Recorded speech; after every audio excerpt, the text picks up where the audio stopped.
नमस्कार दोस्तों, एक और इंटरेस्टिंग वीडियो में आपका स्वागत करता हूं दोस्तों। ऐसे अपना प्यार और सपोर्ट बनाए रखें दोस्तों। हमारे चैनल पर ऐसे इंटरेस्टिंग वीडियो मिलती रहेंगी। रोज़ एक वीडियो मिलेगी दोस्तों हमारे चैनल पर। तो चलिए वीडियो को स्टार्ट करते हैं दोस्तों। और ये वीडियो हमने नायला पाकिस्तानी रिएक्शन चैनल से लिया है और इस वीडियो का ओरिजिनल लिंक वीडियो के डिस्क्रिप्शन में मिल जाएगा। वीडियो को जल्द चेकआउट कर लेना। तो चलिए वीडियो को स्टार्ट करते हैं।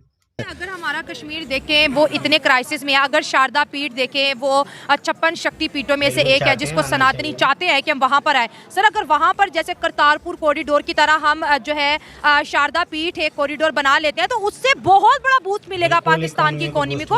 हम जो कमाना चाहते हैं, अगर इंडिया से हम चाहते हैं कि हम इंडिया से कुछ कमाई करें तो वो सिर्फ और सिर्फ एक टूरिज्म है। हिंगलाज माता का मंदिर बलोचिस्तान में देखें, वो भी शक्ति पीठों में से एक है। तो जो चीज़ हमारे पास है हमने उसको अपनी जिहादी सोच की वजह से, अपनी जो कहते हैं ना कि अनफ्रेंडली इंडियन पॉलिसीज की वजह से जो है हम उसको क्यों बर्बाद कर रहे हैं। मतलब कि दुनिया में 5वीं बड़ी इकोनॉमी बन चुकी है, 5वीं क्या चौथी बड़ी इकोनॉमी।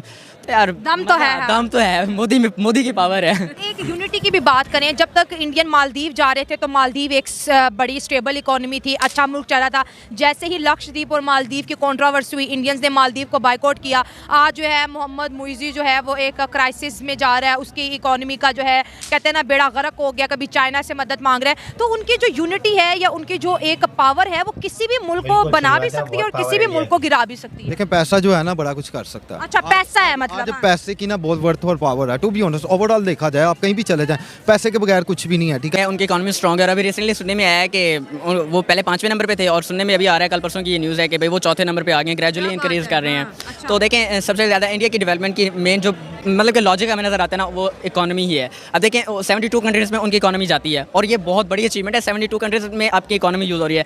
पाकिस्तान की अगर बात करें तो पाकिस्तान में 75 का नोट पाकिस्तान में नहीं चलता, फ्लॉप है।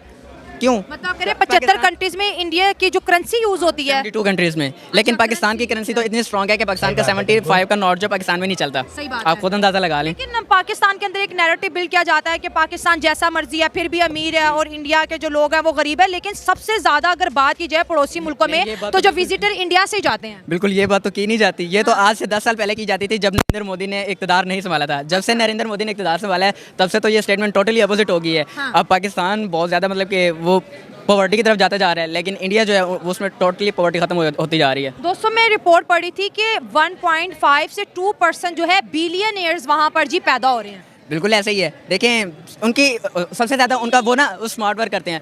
वो एक टूरिज़्म इंडस्ट्री को उनका मेन जो मतलब कि अपनी इकोनॉमी को पॉलिश करने का जो लॉजिक है ना वो टूरिज़्म इंडस्ट्री को प्रमोट करते हैं। अभी देखें उन्होंने मालदीव को टक्कर दी लक्षद्वीप की, उसके अलावा और उन्होंने इस तरह की मतलब कि या टेम्पल वगैरह इस तरह के बनाते हैं, या देखें उन्होंने जो मंदिर वगैरह बनाते हैं ना उनमें उनका बहुत ज़्यादा हाथ होता है इकोनॉमी को स्ट्रॉन्ग करने का। अभी आप इसके मुकेश अंबानी के बेटे की अनंत अंबानी की शादी की प्री वेडिंग सेरेमनी को देख लें, इसमें भी हाँ हमारे टोटल बजट से भारी है। देखें उसके उनके ये शादी नहीं थी, एक इवेंट नहीं था, इससे मतलब कि बिलियंस ऑफ डॉलर्स की डील्स होंगी। अब देखें बिल गेट्स आया, मार्क ज़करबर्ग आया और इतने बड़े बड़े इन्फ्लुएंसर्स और बिजनेसमैन आए हैं। वो वहाँ जाके ना सिर्फ और सिर्फ एक शादी अटेंड करने नहीं गए। जब देखें नरेंद्र मोदी उनके साथ बैठेगा, वो देखें अब बिल गेट्स ने जाके वो डॉली वाले के पास चाय पी, वो पब्लिक को देखा मिला, वो इन जगह को देखेंगे सब कुछ और वहाँ पे अपने बिजनेस सेटअप करेंगे और इससे किसको फायदा होगा? ऑब्वियसली इंडिया को फायदा होगा। जब श्रीलंका डूब रहा था तो इंडिया के जो विजिटर थे उन्होंने श्रीलंका को विजिट किया, उनके कल्चर को एक्सप्लोर किया तो उनकी इकोनॉमी में पैसा आया और उनकी गुर्बत निकली। अब नेपाल में आप देख लें कि 25,500 सिर्फ इंडियंस ही गए हैं वहाँ पर।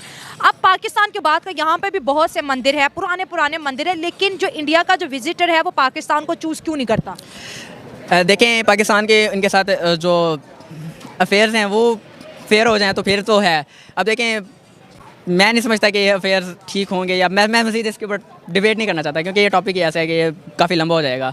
कि बस बेहतर यही है कि इस मामले को साइड पे रखें और पाकिस्तान अगर वैसे मैं कहूँ कि पाकिस्तान इंडिया के साथ दोस्ती का हाथ बढ़ाए ना तो ये दोनों कंट्री के लिए बेनिफिट होगा। अब देखें हम लोग किन के मोहताज हैं? अंग्रेज़ों की गाड़ियाँ यूज़ करते हैं। अंग्रेज़ों की ये गाड़ियों को आज अगर हम छोड़ के ना इंडिया की मेड इन इंडिया की डिमांड वैसे भी ऑल ओवर द वर्ल्ड बढ़ चुकी है और हम अगर मेड इन इंडिया वाली चीज़ को पाकिस्तान में लेके आएँ, उनकी चीज़ों को यहाँ पे यूज़ करें। आज से 4-5 साल पहले आप देख लें तो ये देखें सब्ज़ी प्याज टमाटर ये लाहौर के साथ ही बॉर्डर लगता है, यहाँ से जब आती थी तो हमें सस्ती मिलती थी, 20-30-50 रुपये किलो मिलता था, वही अब 300-400 रुपये किलो मिलता है। उसकी मेन रीज़न यही है कि हम इंडिया के साथ ट्रेड ख़त्म कर दिया।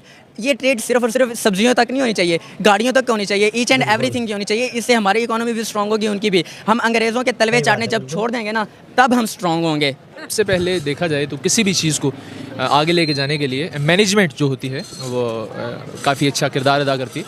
तो अगर इस मतलब टूरिस्ट की आप बात करें तो सबसे पहली बात है कि इन्वेस्टमेंट की आपने बात की, तो इन्वेस्टर हमेशा investor as a businessman सोचेगा, और अगर आप और मैं भी सोचेंगे तो हम अपना पैसा वहाँ पे लगाएंगे कि जहाँ हमें पता होगा कि हम अगर कुछ लगा रहे हैं तो उसमें कुछ रिटर्न में मिले। लेकिन ये हम तो आज विजिट की बात कर रहे हैं ना, ये बात अभी ख़त्म नहीं हुई, मैं उसी तरफ आ रहा हूँ, आप सुने। तो उसमें ये है कि अब देखिए पाकिस्तान में अगर देखा जाए तो there are too much there are too much things that businessman do not think they are capable to generate profit from. So बहुत ज़्यादा टैक्सेस लगाए जाते हैं। आप देखें बिजली जैसे 10 बजे के बाद कहा गया कि आप मतलब उसको आप इस तरह नहीं कर सकते। और ये तो अभी चले बिजनेस की बात अगर साइड पे हम रखते हैं तो टूरिज़्म की साइड पे हैं। तो टूरिज़्म में हमारे यहाँ पे मरी में गालिबन पीछे एक वाक़या हुआ था जिसमें हमारी कुछ गाड़ियाँ फंस गई थी। तो उसमें अब वो किसी शायर ने कहा था जिसको भी मौका मिलता है पीता ज़रूर है, शायद बहुत मिठास हमारे लहू में है। तो उसमें इस तरह हुआ कि सब ने फिर अपना करते हुए काफ़ी जाने उसमें गई। तो अब देखें एक टूरिस्ट जब देखता है, एक तो पाकिस्तान की इमेज भी अगर देखी जाए तो रिसेंटली हमारी इमेज काफ़ी ख़राब थी ड्यू टू टेररिज्म, लेकिन चलें अब वो नहीं। FATF में जा चुके हैं, दुनिया का वर्स्ट तरीन पासपोर्ट पाकिस्तान है, बॉटम से चौथे नंबर पे है। बिल्कुल वही चीज़ है। तो उसमें जो आपकी टेररिज्म वाली जो चीज़ है वो अब क्योंकि मेरी बात अभी रिसेंटली क्योंकि मेरे कुछ दोस्त हैं वो आउट ऑफ द कंट्री हैं, उनसे बात हो रही, तो जब मैं उन्हें बताता हूँ कि पाकिस्तान, पहला क्वेश्चन वो ये पूछना अच्छा यार वहाँ पे मतलब उनके जहन में जो इमेज है वो ये है कि इधर गोलियाँ चल रही होंगी ये वो। हालांकि ऐसा नहीं है, कुछ यूट्यूबर्स भी है उन्होंने मतलब पॉजिटिवली आके दिखाया यहाँ पे, लेकिन स्टिल ये इमेज जाता है उनके जहन में कि यार पाकिस्तान है, अफगानिस्तान से वो जो भी खैर वो थे। सर इमेज ठीक है ना, देखिए जहाँ पर पेशावर होता है जुम्मे की नमाज पढ़ने के लिए 10 लोग इकट्ठे होते हैं तो बॉम्ब ब्लास्ट हो जाता है। ईदगाहों में लोग जी अच्छे कपड़े पहन के जाते हैं, बॉम्ब ब्लास्ट हो जाता है।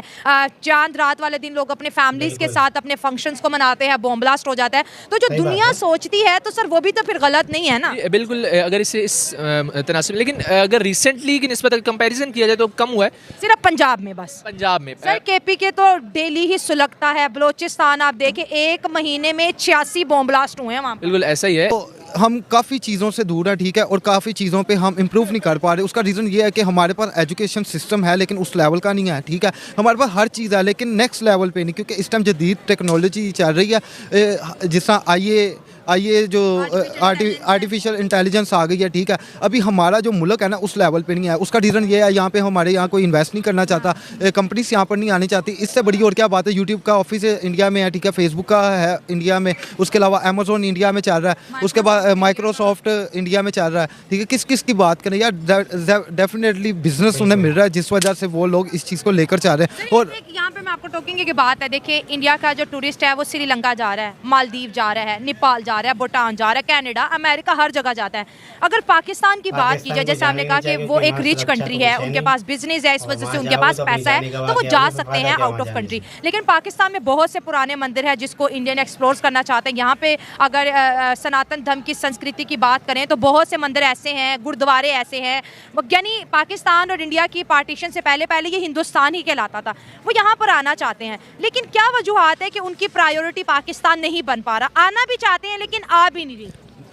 देखें, जिस तरह इंडिया में हम जाना चाहते हैं, वहाँ के जो सिटीज़ हैं उसको एक्सप्लोर करना चाहते हैं, स्पेशली कश्मीर, मुंबई हो गया, दिल्ली हो गया, केरला हो गया, बहुत सारी जगह ऐसी है जहाँ पे हमारे पाकिस्तानी जाना चाहते हैं। जो टूरिस्ट शायकीन है ना वो इस चीज़ को लाइक करते हैं, ठीक है। हमारे पाकिस्तान से इब्रार भाई नादिर जो इंडिया गए थे उन्हें बड़ी इज़्ज़त मिली थी। बात सिर्फ इतनी सी है कि हमारे पाकिस्तान और इंडिया के थोड़े क्लैशेस की वजह से हम आपस में बैठ नहीं रहे, जुड़ नहीं रहे। हाँ, हमारे अगर बॉर्डर ओपन हो तो बिलीव करें कि जो हमारे पाकिस्तानी हैं वो इंडिया जाए और इंडिया वाले पाकिस्तान आए। अगर नेपाल की बात की जाए तो 25,500 के करीब जो इंडियन विजिटर हैं उन्होंने नेपाल को जी विजिट किया है। और अगर ये देखा जाए तो नेपाल की इकोनॉमी को एक बहुत बड़ा सपोर्ट मिला है इंडिया के लोगों की तरफ से। आप क्या समझते हैं कि जो दुनिया की 5th लार्जेस्ट इकोनॉमी है इंडिया और तीसरी बनने के ख्वाब देख रहा है, तो सर वो जो है अपने अवाम को जी सर्व करता दिखाई दे रहा है। अवाम की जेबों में जी पैसा है जो वो दूसरी कंट्रीज़ में जाके जो है उनके इकोनॉमी के अंदर जो है उसको डिस्ट्रीब्यूट कर रहे हैं, उधर स्पेंड कर रहे हैं और अपने मुल्क के साथ साथ दूसरी गरीब कंट्रियों को भी प्रोस्पेरस बना रहे हैं। अच्छा, आपने इसमें एक बात की है ना पैसे के हवाले से, क्योंकि टूरिज़म इंडस्ट्री जो अब कोई भी आप कोई काम करते हैं ना तो उसके लिए सबसे बड़ी शर्त पैसा ही है। अब उसमें यह है कि उन्होंने ओवरऑल जो अपनी आवाम के लिए किया है ना उसमें उसकी आवाम का भी कंट्रीब्यूशन है और उसकी उन्होंने टेक्नोलॉजी पे काम किया हुआ है। उसके अलावा जो आप बात कर रही हैं ना टूरिज़म के हवाले से, तो टूरिज़म से अब एक मतलब उनकी नेपाल की तो करेंसी जैसे आप कह रही हैं ना वो एक रिसेशन से निकल के अपनी पीक की तरफ जा रहे हैं। लेकिन जो एज ए पाकिस्तान है ना, तो पाकिस्तान टूरिज़म के अगर इंडिया के साथ हमारे ताल्लुकात अच्छे हो जाते हैं ना, तो उससे ये नहीं होगा कि हमारी टूरिज़म इंडस्ट्री बढ़ेगी, उससे ओवरऑल इंडिया दुनिया की, जैसे आप कह रहे हैं, थर्ड वो बड़ी वो इकॉनमी बननी जा रही है, तो उससे ये होगा कि आपको एक आलमी मंडी मिल रही है। पूरी दुनिया मतलब चाह रहा है कि हमारा इंडिया के साथ मतलब एक अच्छा रिलेशन बने। अभी आपने देखा है जो उसकी अंबानी की बेटे की शादी हुई है, उसमें आपने देखा है कहाँ से लोग हैं, बिल गेट्स, मार्क ज़करबर्ग तक। वर्ल्ड पावर वहाँ पे थी। मतलब ये चीज़ है कि दुनिया चाहती है, क्योंकि वहाँ रिसोर्सेज है, उनको पता है कि हमने ग्रो करना है, और उसके अगेंस्ट अब पाकिस्तान है। अब ये चीज़ें हैं ना, अगर हमारे और इंडिया के ताल्लुकात अच्छे हो जाते हैं तो हमारी इकोनॉमी तो बहुत ज़्यादा बूस्ट कर जाएगी, क्योंकि उसमें ये है कि जो हम अपना डिफेंस का बजट लगा रहे हैं, इंडिया और इंडिया भी इस चीज़ में मतलब है, इससे हम दोनों रिलैक्स हो कि हम ये देखें कि हमारी फ्यूचर में नीड क्या है, मतलब हमें किस चीज़ पे काम करना है। उससे ये होगा कि हम अपनी सेहत पे, एजुकेशन पे, और ये स्टैंडर्ड, अब पाकिस्तान का वीज़ा देख लें और उसका वीज़ा देख लें, दुनिया मतलब इंडिया को चाहती है, इंडियन मतलब बाहर देखे वो तिजारत कर रहे हैं और उनको बहुत ज़्यादा एज हासिल है, क्योंकि उनके पास, मैं फिर वही बात कहना चाह रहा हूँ, बहुत बड़ी मंडी है इंडिया। इस वजह से अगर पाकिस्तान ने इंडिया के साथ और हमारे उनके ताल्लुकात अच्छे हो जाते हैं ना, सिर्फ टूरिज़म इंडस्ट्री नहीं, हमारी तकरीबन ओवरऑल अच्छे होने चाहिए। मैं आपकी बात को 100% एग्री भी करती हूँ और सपोर्ट भी करूंगी इस मामले में आपको कि वाकई अच्छे होनी चाहिए। सर, जो टूरिज़्म होती है ना, या जो अगर हम कहें टूरिस्ट इंडस्ट्री का ताल्लुक मुल्क में पीस से भी होता है। अगर हम बात करें कि मुल्क पाकिस्तान में इंडियन क्यों नहीं आते, मुल्क पाकिस्तान में बाहर से लोग क्यों नहीं आते, ज़रा थोड़ा सा मैं आपको पीछे लेके चलूँगी। यहाँ पर वो चाइनीज़ बेचारा इंजीनियर था, वो उसको भी जो है सरतन से जुदा बेचारा बड़ी मुश्किल से यहाँ से भागा। फिर वो श्रीलंका के जो मैनेजर थे सियालकोट में, उनको भी जी क्या उसको बोलते हैं, ब्लास्फेमी के इल्ज़ाम में उसकी भी जान चली गई। वो जो हलवा वाला केस हुआ, वो भी बाहर से ही मोहतरमा आई थी, बाहर का लिबास उन्होंने पहना होता जिसके ऊपर हलवा वर्ड लिखा हुआ था। किस तरह से वहाँ के कुछ ऐसे लोग, मकामी लोग थे, जो कह रहे थे कि इसने खिलाफ वर्जी की है। तो लोगों के अंदर जो डर है पाकिस्तान को लेके, वो भी बहुत बढ़ गया। इस्लामाबाद में आपने देखा, वो जो एक माँ और बेटी आए हुए थे इस्लामाबाद मॉन्यूमेंट्स को एक्सप्लोर करने, लोग उनके इर्द गिर्द जमा हो गए। तो हमारे बिहेवियर आपको लगता है कि ऐसे हैं कि जो हम बाहर की नेशंस को वेलकम कर सकें? इस आपकी बात ठीक है, मतलब इस तरह के इवेंट्स हर जगह होते हैं, ये सिर्फ पाकिस्तान नहीं है। मतलब आप पूरा मुल्क देख लें, 25 करोड़ की आबादी में अब ये नहीं होगा कि 25 करोड़ के 25 करोड़ लोग अच्छे होंगे।